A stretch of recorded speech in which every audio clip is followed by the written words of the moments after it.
Nouveau dans la collection Les essentiels des pouvoirs locaux de l'Union des villes et communes de Wallonie, l'ouvrage La fiscalité additionnelle, focus sur les communes wallonnes. 40% des recettes communales, c'est ce que représente aujourd'hui ce que l'on appelle communément la fiscalité additionnelle en Wallonie. Au travers de l'analyse de l'impôt des personnes physiques, du précompte immobilier et de la taxe de circulation, cet ouvrage présente pour la première fois une lecture transversale des mécanismes de fiscalité additionnelle qui permettent à nos communes de financer les services rendus aux citoyens et aux entreprises. Avec le regroupement de nombreuses sources juridiques et statistiques, cet ouvrage a pour ambition de présenter une lecture aussi large que possible de la thématique, en analysant la fiscalité additionnelle communale sous tous les angles possibles, en offrant ainsi une vue complète de son paysage wallon aujourd'hui. La parole est donnée à Julien Flagotier et Kathleen Van Overmeer, auteurs de cet ouvrage. C'est un ouvrage qui a pour objectif de dresser le paysage global de la fiscalité additionnelle communale. On s'est rendu compte que c'était une thématique évidemment éminemment importante pour les pouvoirs locaux et notamment évidemment pour les communes, étant donné que la fiscalité additionnelle recouvre près de 40% des recettes ordinaires des communes. C'est la première fois que nous abordons dans un ouvrage unique l'ensemble de la fiscalité additionnelle. Elle se divise principalement en 3 types d'impôts. L'impôt des personnes physiques, le précompte immobilier et enfin la taxe de circulation.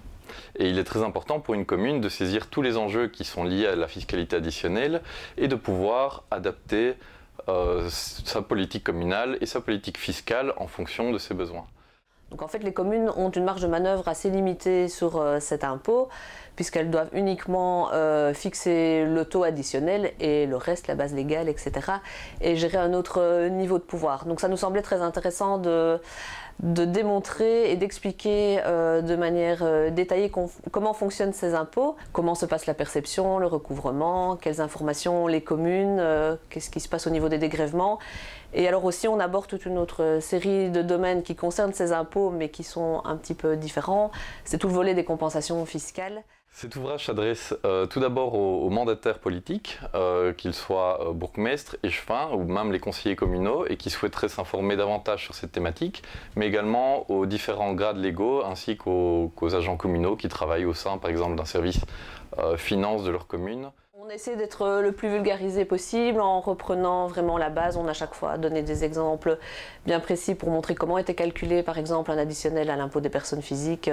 Je pense qu'ici en tant qu'Union des villes, finalement on a un point de vue assez unique puisqu'on travaille à la fois pour les communes bien évidemment, mais on a une vision assez large de ce qui se passe au niveau fédéral, régional. Je pense que c'est notre force par rapport à ce sujet.